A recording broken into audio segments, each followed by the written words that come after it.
Halo, nama saya Salsabila Rahmadina, NPM saya adalah dari kelas 1B, Prodi Akuntansi, Fakultas Ekonomi, mata kuliah, pengantar literasi digital. Oke guys, langsung aja kita masuk ke video. Di era digitalisasi yang semakin maju, literasi digital menjadi sangat penting. Mari kita jelajahi mengapa literasi itu penting dan bagaimana hal itu memengaruhi kehidupan kita. Pertama-tama, apa itu literasi digital? Literasi digital adalah kemampuan untuk menggunakan, memahami, dan berpartisipasi secara efektif dalam dunia digital. Ini mencakup pemahaman tentang teknologi, informasi online, dan keamanan data. Literasi digital juga melibatkan kesadaran akan bahaya yang mungkin ada di dunia online.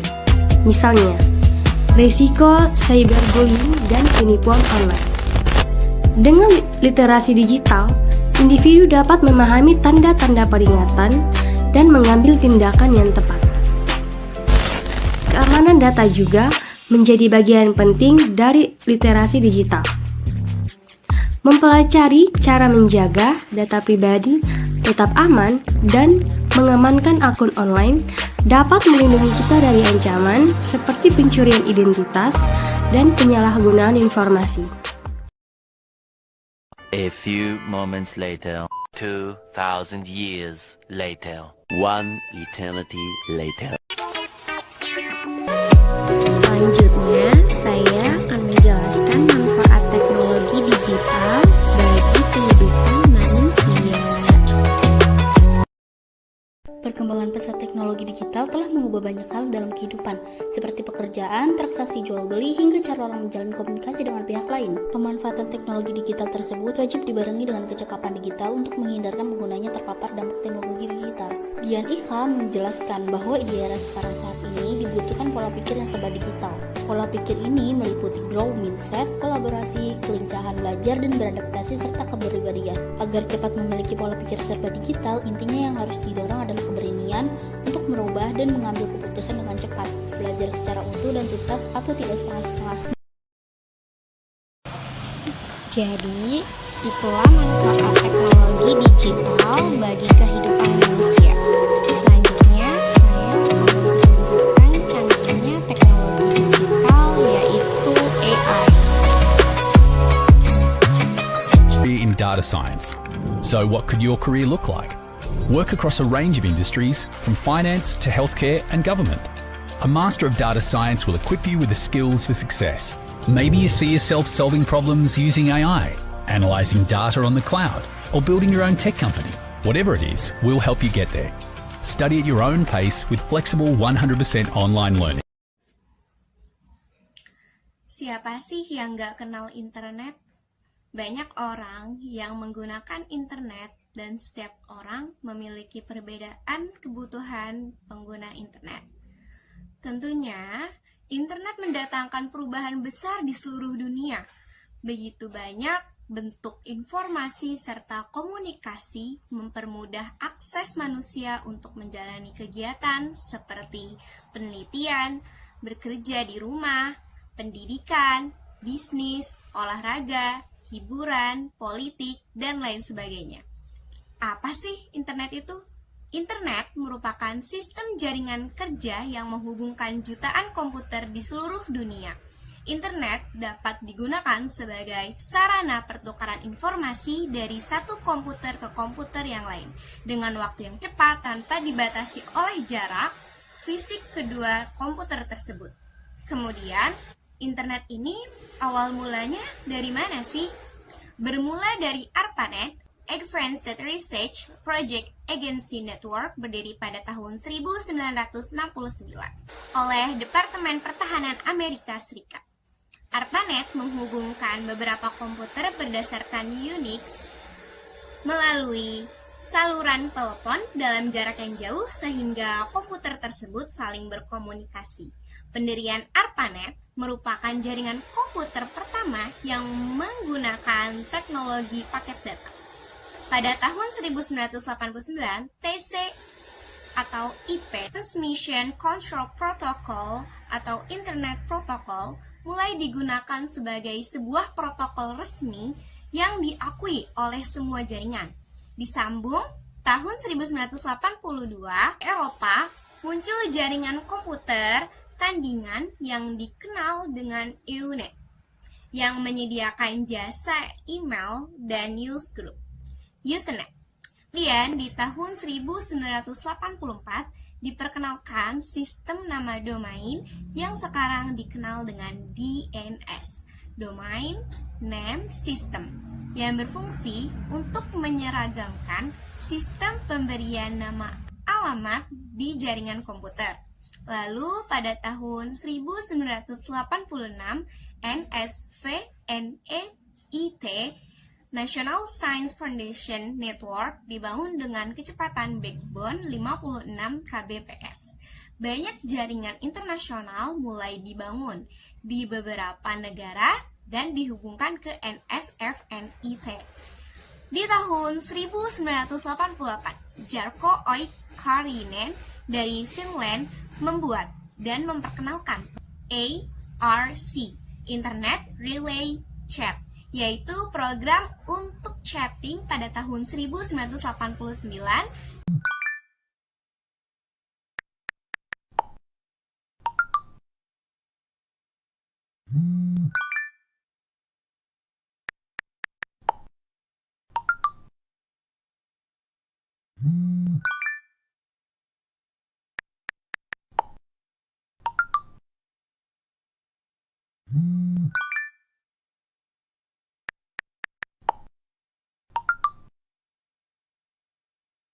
Jumlah komputer yang terhubung ke jaringan kembali melonjak 10 kali lipat. Lebih dari 100.000 komputer telah membentuk sebuah jaringan.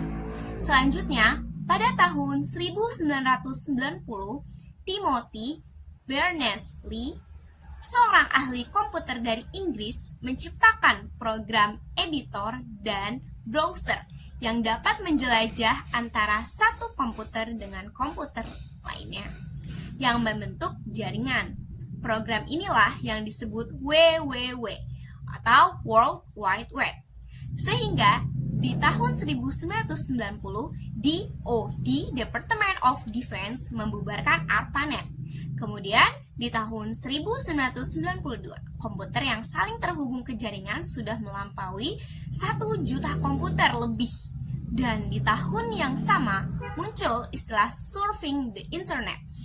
Kemudian pada tahun 1994, pertama kalinya virtual shopping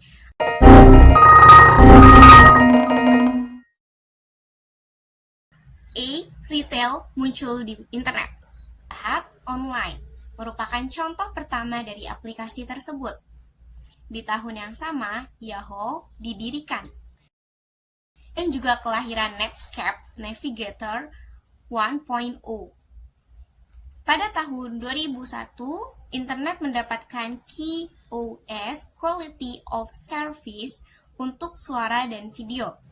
Seiring dengan berjalannya waktu, layanan kualitas dan keamanan internet terus ditingkatkan. Sampai sekarang, telah melihat dari sejarah, faktanya bahwa internet adalah sebuah jaringan, bukan suatu aplikasi. Karena nyatanya aplikasilah yang dapat digunakan untuk berbagai keperluan. Melalui internet, kita dapat memperoleh data atau informasi dengan mudah dan cepat. Kita dapat berkomunikasi dengan orang di seluruh dunia dengan biaya yang relatif murah. Adapun kegiatan umumnya yang biasa dilakukan dengan internet melalui aplikasi antara lain browsing atau surfing, searching, email, chatting, download, dan upload. Banyak aplikasi mengenalkan banyak kegunaan mengirim pesan seperti email, WhatsApp, Telegram, Line, dan lain semisalnya. Kemudian, kita tidak asing dengan kata browsing. Browsing ini bisa menggunakan aplikasi seperti Google Chrome, Firefox, Opera, UC Browser, dan lain sebagainya.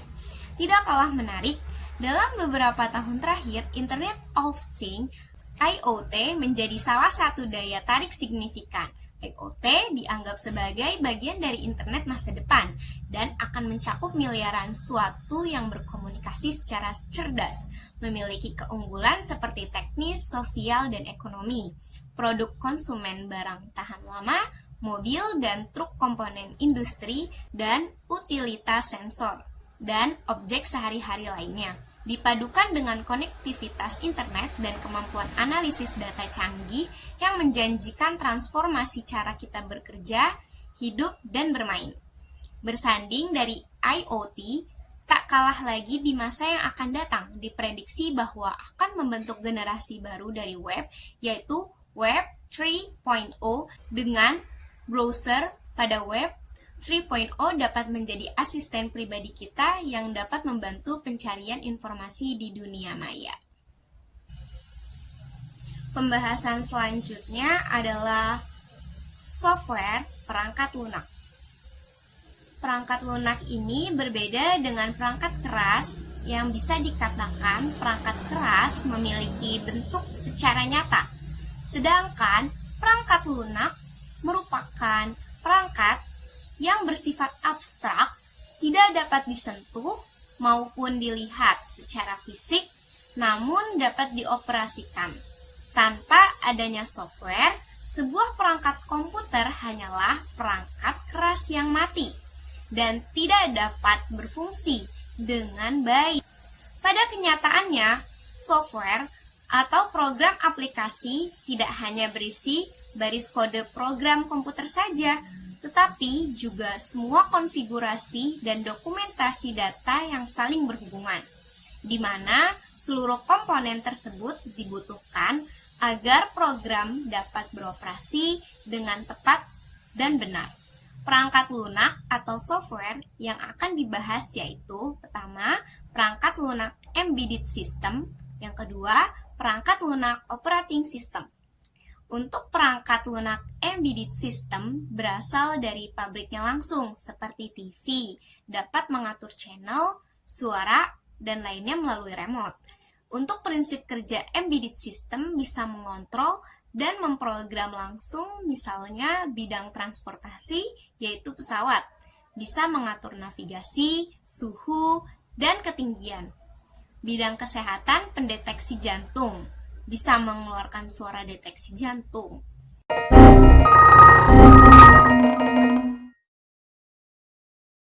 Nah, embedded system biasa digunakan untuk sehari-hari seperti sistem militer, sistem kesehatan, sistem komunikasi, sistem gambar, sistem elektronik, sistem automobil, dan lain sebagainya.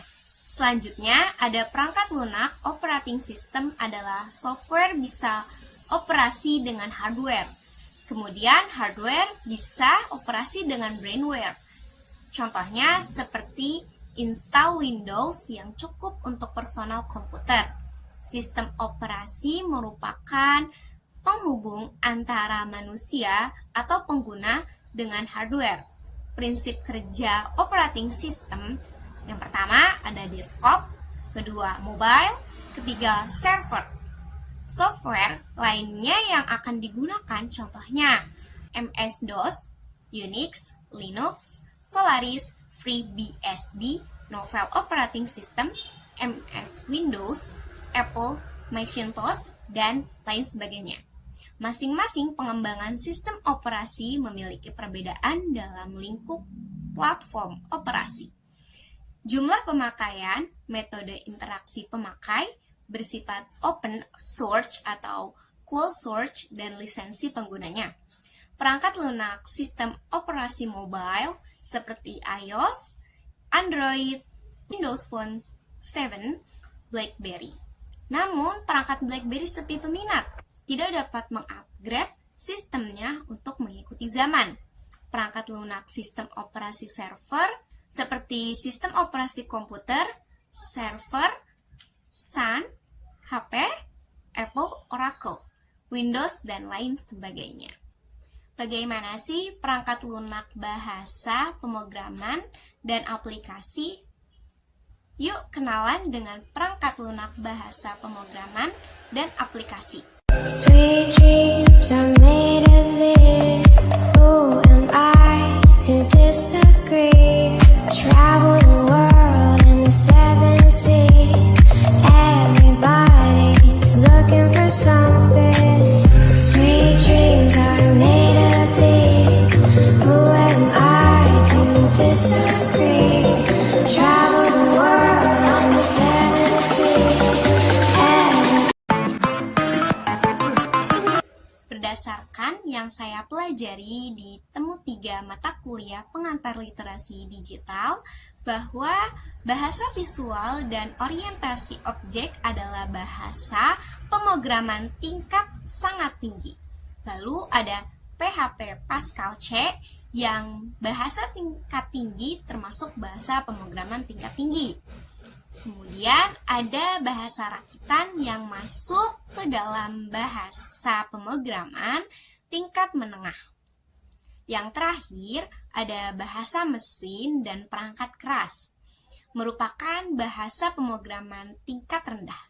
Perangkat bahasa pemrograman tingkat rendah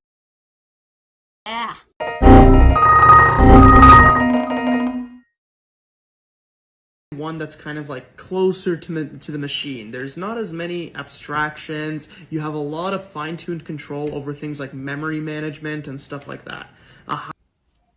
perangkat bahasa pemrograman tingkat menengah Needed someone who wasn't getting over you.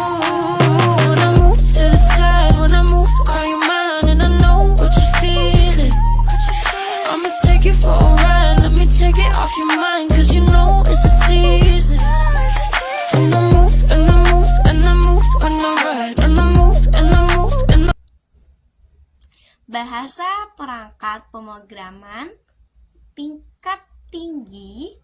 High-level language is really abstract, which means that you don't really have to deal with the internals of how a machine works, and you kind of just write your code. But there's obviously less flexibility with what you can actually do. A low-level programming language would be like C++, and a high-level one would be maybe more closer to a Java or a JavaScript. Awesome, thanks! That was so hard, always giving me an attitude. Zaman sekarang, banyak aplikasi yang membantu pekerjaan manusia, terutama di bidang akuntansi.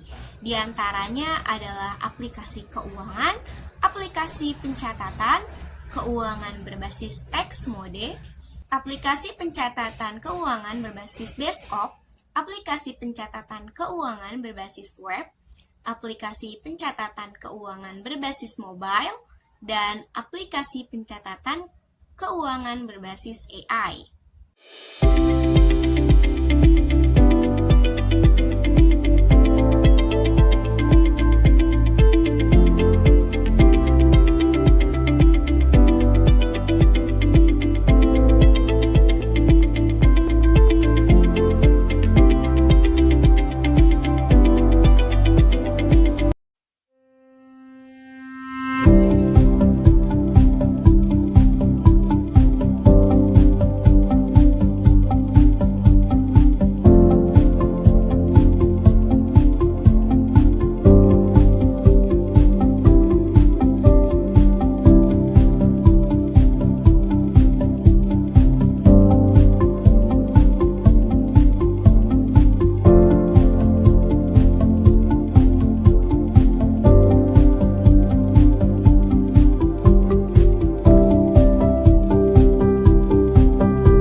Selanjutnya, kita akan bahas mengenai perangkat input-output.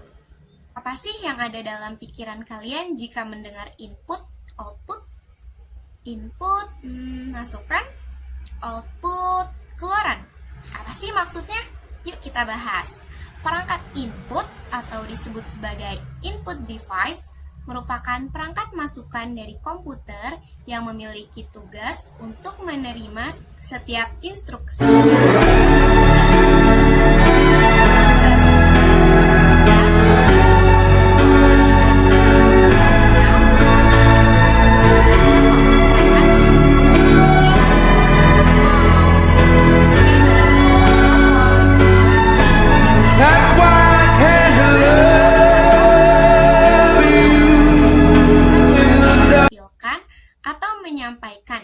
informasi kepada penggunanya.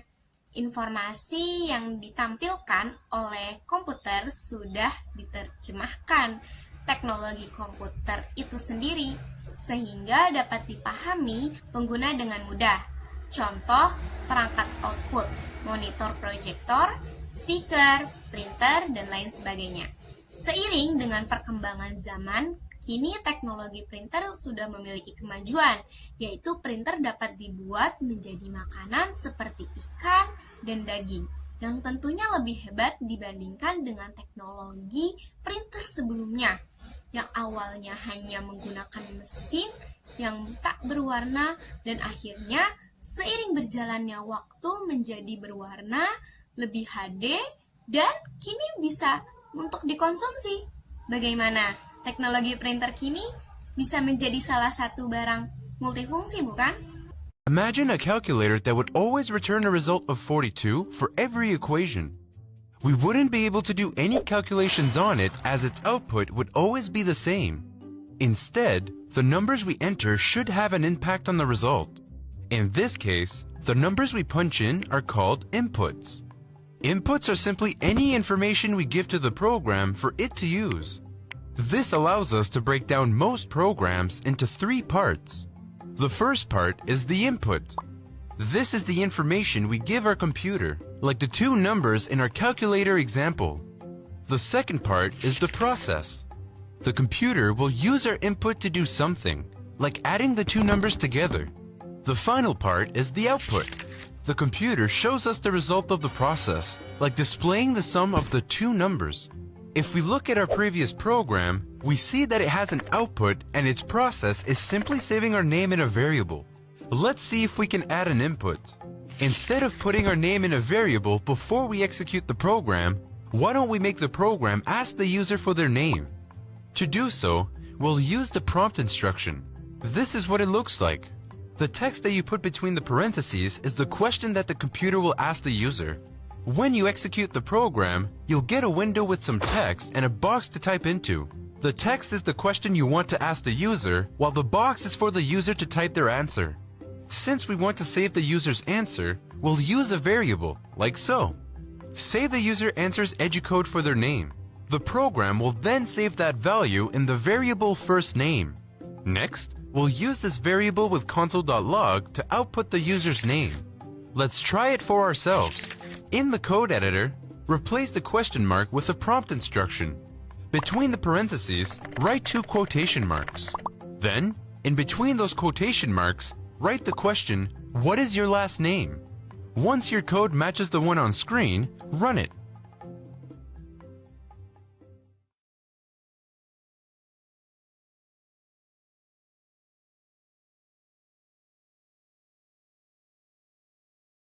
Will you still be proud? Me and my short list of accomplishments. Say, me and my lack of new.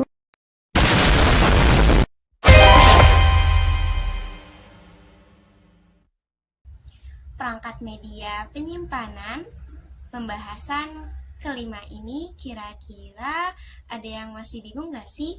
Apa itu perangkat media penyimpanan? Pasti nggak asing dong kalau kalian menyimpan suatu video atau foto ke dalam media simpan seperti flash disk atau lainnya. Sebelum kita menjelajah lebih dalam, kita lihat sejarah sebelum adanya flash disk gimana sih?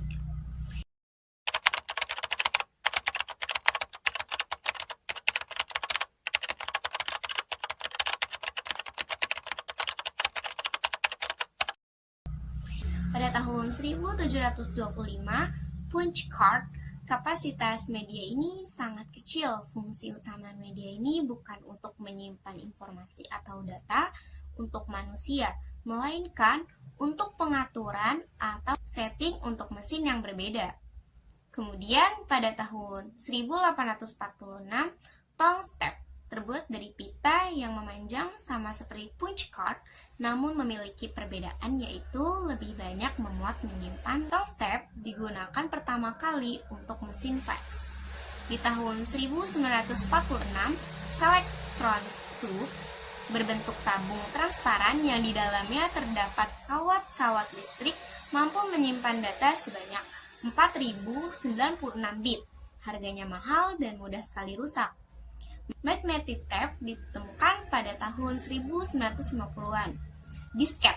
Pada tahun 1969, sistemnya read-only. Data itu tersimpan namun tidak bisa diubah lagi. Zip disk.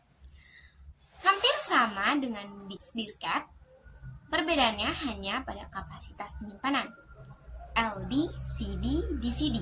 Ditemukan pada tahun 1972 berbentuk piringan yang tipis. Pada tahun 1979 compact disc muncul dan menggeser posisi LD. Kemudian CD berubah menjadi DVD sehingga jadi HD DVD. Memory card ada pada tahun 1990-an. Mulanya berbentuk besar dengan kapasitas penyimpanan data yang kecil. Namun seiring dengan waktu, memory card semakin berkembang. Ukurannya menjadi lebih kecil, tapi kapasitas penyimpanan lebih besar.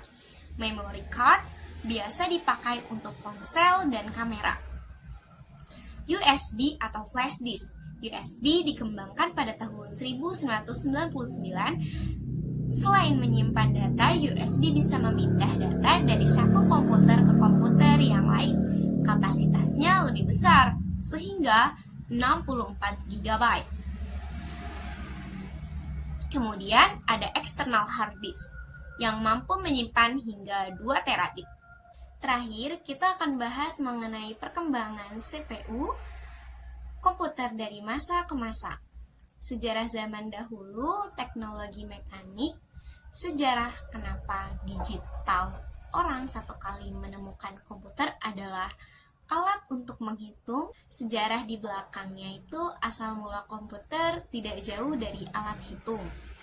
Pasalnya, komputer berasal dari bahasa Latin computer dan bahasa Inggris to compute yang sama-sama bermakna menghitung. Oleh sebab itu, penemuan alat hitung dijadikan sebagai salah satu tonggak sejarah komputer. Apa aja sih evolusi dari komputer?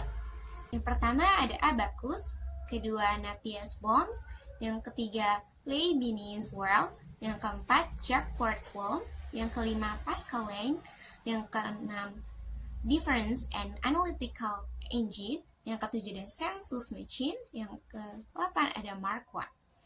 Evolusi komponen CPU, microchip, transistor, dan tabung.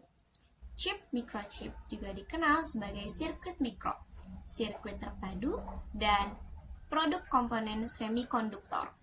Microchip adalah chip silikon yang berisi sirkuit terintegrasi kecil dibagi menjadi wafer yang memberikan informasi. Semikonduktor. Semikonduktor digunakan di televisi dan elektronik lainnya dan menghantarkan listrik. Transistor. Terbuat dari silikon, unsur kimia dalam pasir ini adalah saklar kecil yang dapat melakukan tugas otak manusia, berpikir dan mengingat sesuatu. Kemampuan CPU memproses data dan instruksi yang bertanggung jawab untuk melakukan operasi aritmatika dan logika. CPU menjalankan perintah sesuai dengan program komputer. Ia melakukan logika aritmatika dasar, operasi input dan output, dan rangkaian kontrol yang mengikuti program yang dimasukkan ke dalam komputer.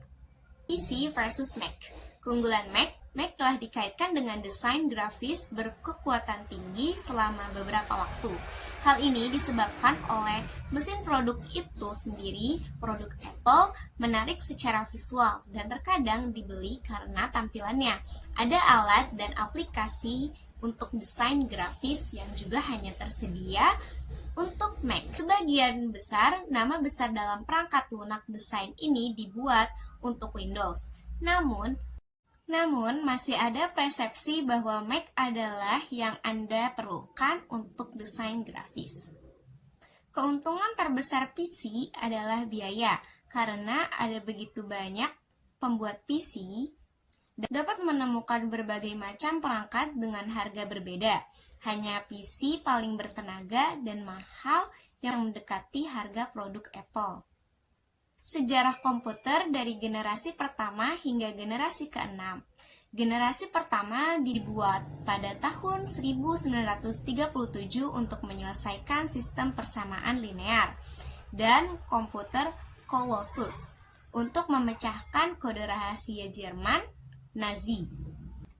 Generasi kedua dimulai ketika transistor menggantikan tabung vakum UNIVAC diperkenalkan ke publik tahun 1951 untuk penggunaan komersial.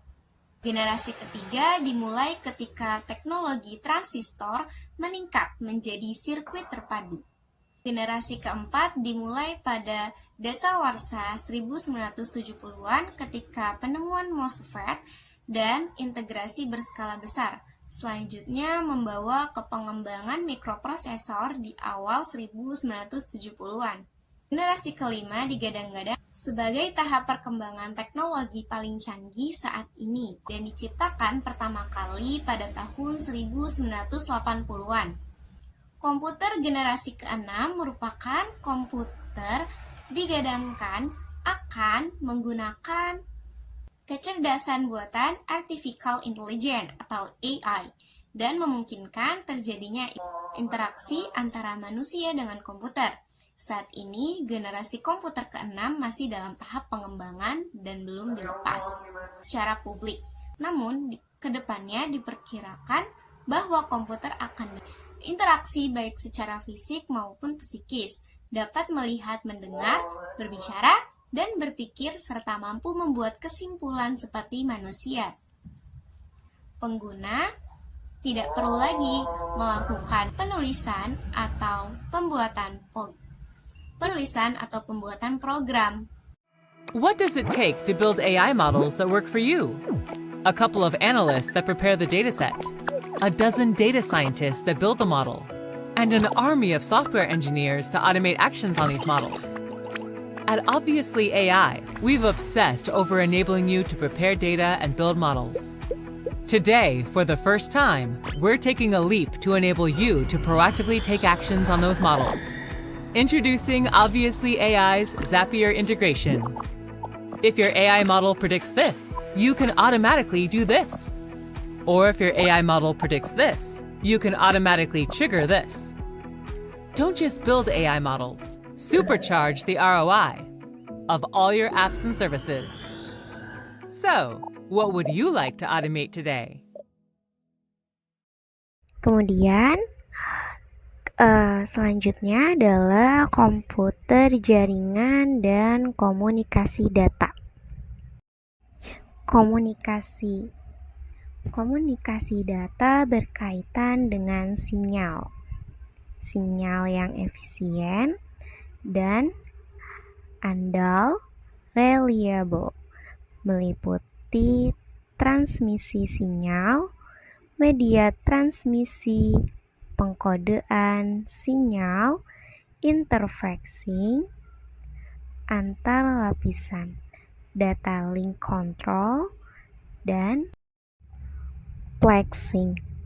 Networking berkaitan dengan teknologi dan susunan jaringan komunikasi yang dipergunakan untuk melengkapi proses atau sistem komunikasi. Bagian ini secara umum dibagi menjadi dua. Dua topik lokal area network atau LAN dan wide area network atau dalam kurung WAN. Komponen dasar model komunikasi. Definisi data adalah suatu yang belum mempunyai arti bagi penerimanya dan masih memerlukan adanya suatu pengolahan. Data bisa berwujud atau keadaan, gambar, suara, huruf, angka, matematika, bahasa ataupun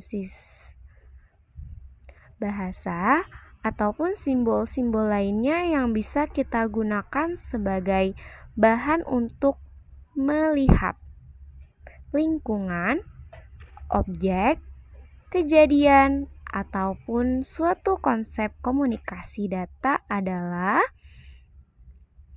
pengiriman dan penerimaan data atau informasi dari dua atau lebih device yang terhubung dalam sebuah jaringan, merupakan gabungan dua teknik yang berbeda, yaitu perpaduan teknik komunikasi dan pengolahan data. Pengolahan datanya ini termasuk ke komunikasi umum, baik antar manusia, baik dengan bantuan alat maupun langsung. Komunikasi data juga bisa melalui antar komputer atau perangkat digital lainnya, PDA, printer, atau HP. Komunikasi terjadi ada sumber dan tujuan. Tujuan komunikasi data, namun memungkinkan pengiriman data dalam jumlah besar, efisien, tanpa kesalahan dan ekonomis dari suatu tempat ke tempat yang lain. Memungkinkan penggunaan sistem komputer dan peralatan pendukung dari jarak jauh, remote computer use, memungkinkan penggunaan komputer secara terpusat namun secara tersebar sehingga mendukung manajemen dalam hal kontrol baik desentralisasi maupun sentralisasi, mempermudah memungkinkan pengelolaan dan pengaturan data yang ada dalam berbagai macam sistem komputer. Komunikasi data user PC bermaksud mengirim suatu pesan ke user yang lain. User mengaktifkan program elektronik mail ke dalam PC dan memasukkan pesan melalui keyboard, perangkat input. String karakter secara singkat ditahan dalam memori utama. Kita dapat melihatnya sebagai rangkaian bit jaringan komputer. LAN merupakan jaringan komputer yang jaringannya hanya mencakup wilayah kecil. Jaringannya mencakup rumah, perkantoran, sekolah, gedung. LAN juga berbasis pada teknologi AEE 802.3 Ethernet, media kabel dengan perangkat switch, kecepatannya 100 Mbit. Juga berbasis teknologi 802.11b9 Wi-Fi, media udara. Yang pertama ada source, sumber, menghasilkan data untuk ditransmisikan. Yang kedua ada transmitter, pengirim, mengkonversi data menjadi signal yang siap untuk ditransmisikan.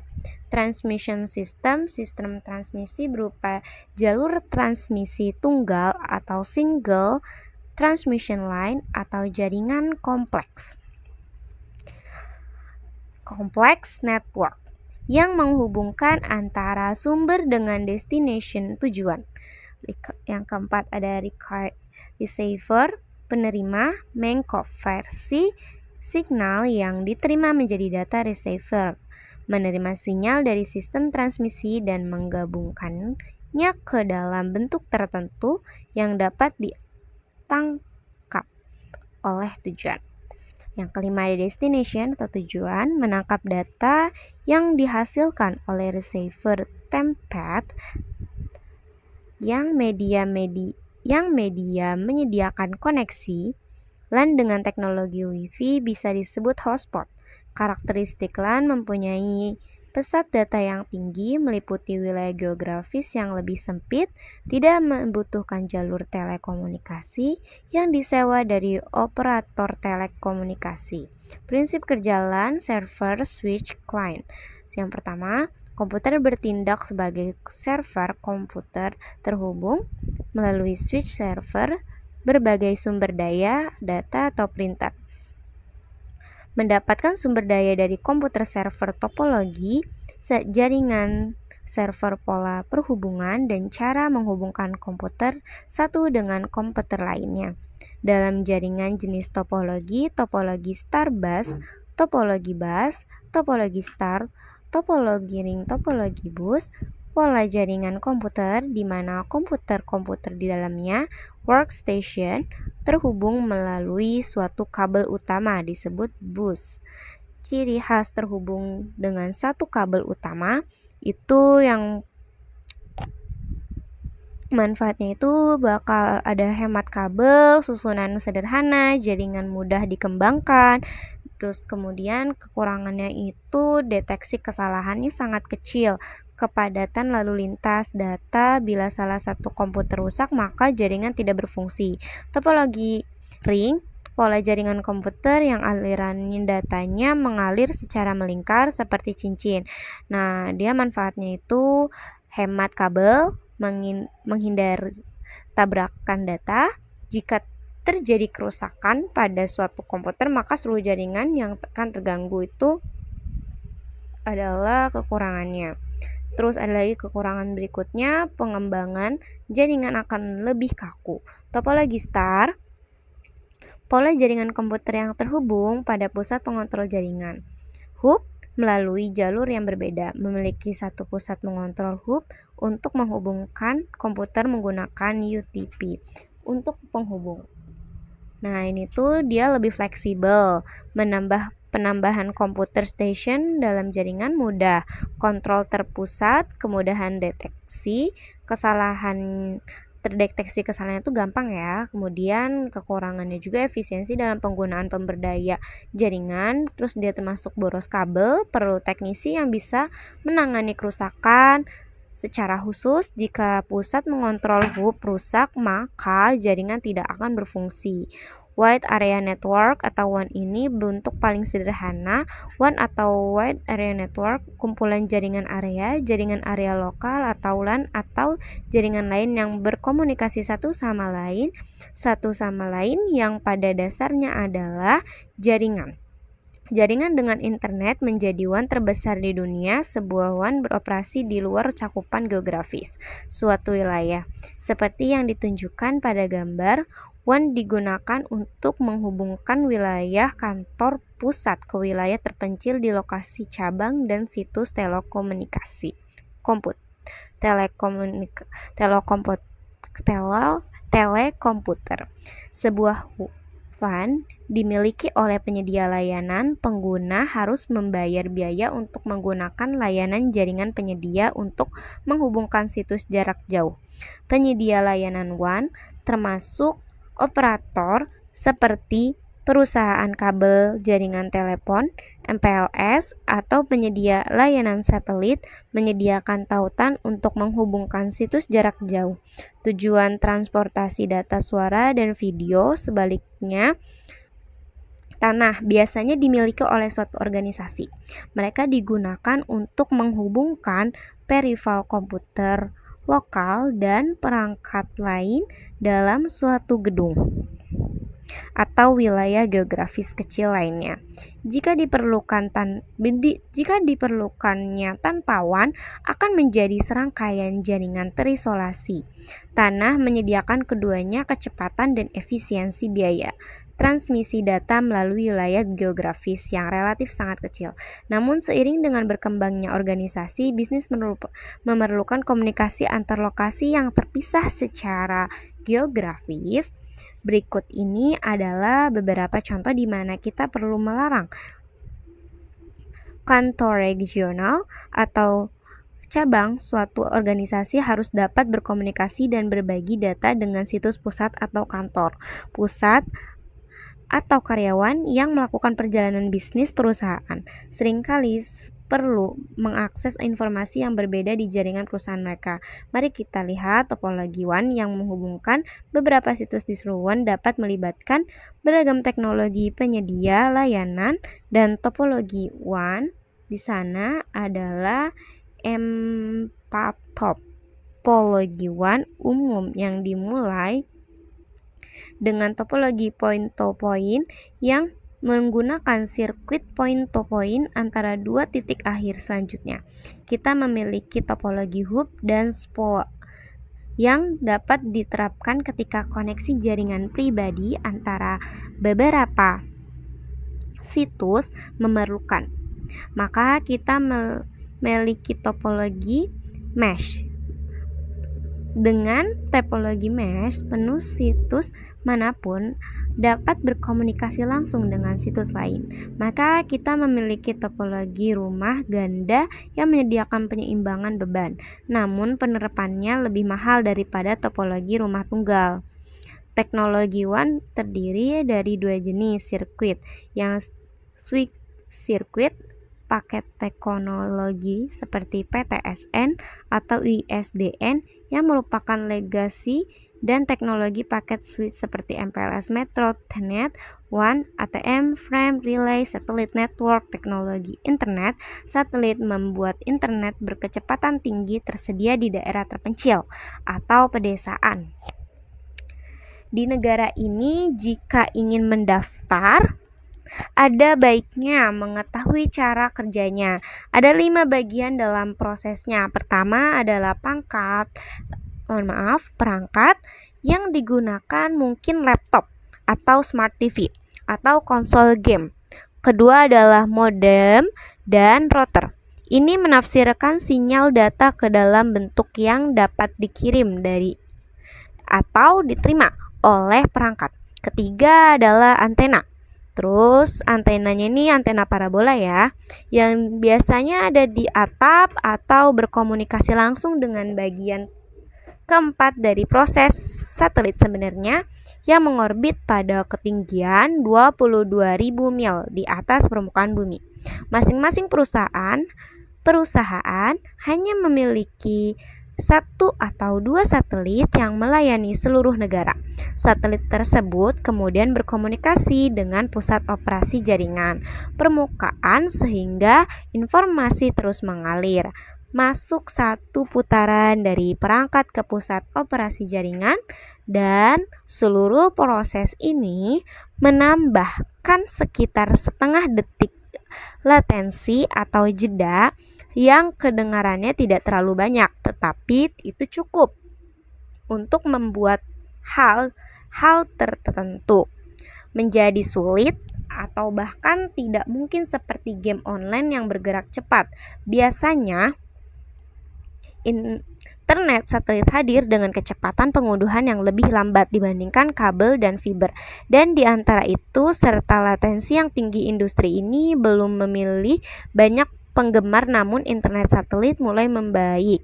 Kedua penyedia nasional besar telah meluncurkannya setelah satelit yang jauh dari lebih baik baru-baru ini, dan kecepatan unduhan mereka jauh lebih tinggi dari sebelumnya, mencapai 100 megabit per detik dalam beberapa kasus,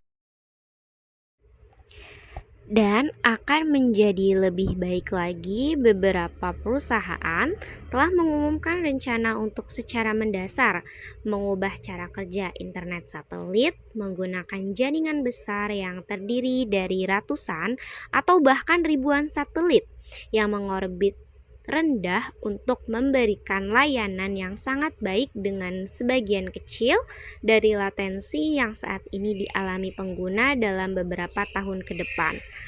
Broad network jaringan broadband adalah infrastruktur komunikasi berkecepatan tinggi dan bandwidth tinggi yang mentransmisikan data, suara, dan video melalui jarak jauh dan kecepatan tinggi. Itu selalu terhubung dan menghilangkan kebutuhan akan dial-up. Jaringan broadband terbuat dari 3 komponen utama. Pipa serat optik berukuran besar sering kali terkubur jauh di bawah tanah, melintasi batas-batas negara, bagian dan nasional, yang merupakan jalur data utama di internet dan jalur utama lalu lintas internet antar dan dalam suatu negara. Penyedia layanan internet ISP mereka mengendalikan berbagai teknologi untuk menghubungkan pengguna ke internet, termasuk koneksi kabel, koneksi nirkabel tetap, dan koneksi satelit. Teknologi ini bervariasi dalam hal kecepatan dan latensi.